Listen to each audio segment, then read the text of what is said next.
sobering study of the signed treaties and charters between Britain and the United States exposes a shocking truth.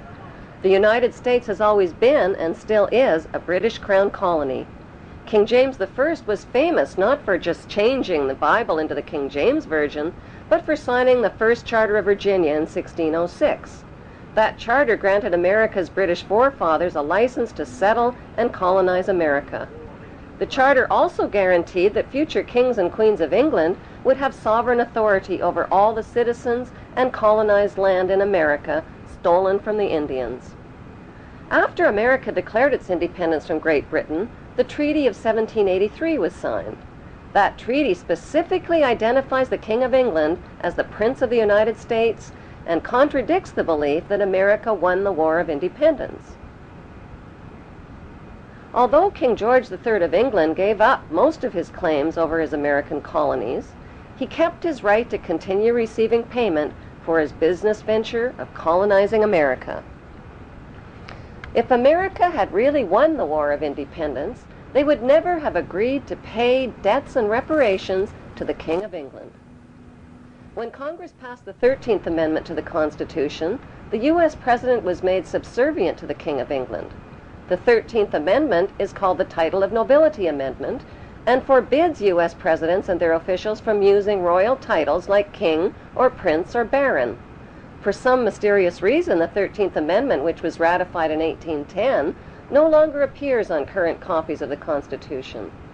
America's blood-soaked War of Independence against the British bankrupted America and turned its citizens into permanent debt slaves of the king.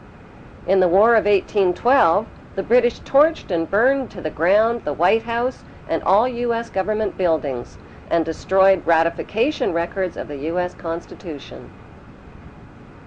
1 century later, a corrupt U.S. Congress committed the biggest theft in world history.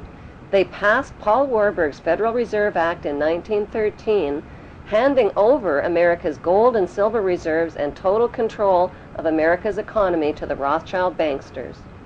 Most Americans still believe that the Fed or Federal Reserve is the government. It is not. The Fed is a privately owned banking system whose majority Class A shareholders are the Rothschilds, Warburgs, Kuhn and Loeb, J.P. Morgan, Rockefeller, Israel Seif, and the Lehman Brothers. This private banking cartel is the Fed and is never audited and never pays taxes. They print and design America's money, which displays their symbols of an Egyptian pyramid, a Masonic all-seeing eye, and the words "In God We Trust." Who exactly is the God they trust? They also collect American taxpayers' money through the IRS. Then they loan it back again with interest to pay for roads, bridges, and other public works.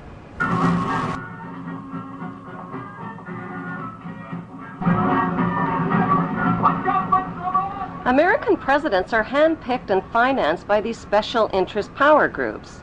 Like George W. Bush, John Forbes Kerry, whose initials are JFK, is a member of Yale University's Skull and Bones Brotherhood.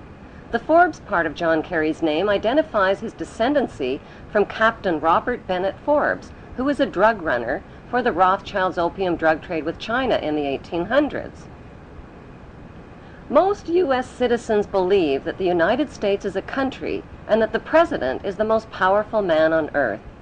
The United States is not a country. It is a corporation, and the president is president of the corporation of the United States.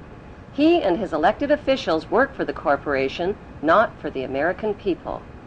Since the United States is a corporation, who owns the corporation of the United States? Like Canada and Australia, whose leaders are prime ministers of the Queen, and whose land is called Crown Land, the United States is just another Crown colony.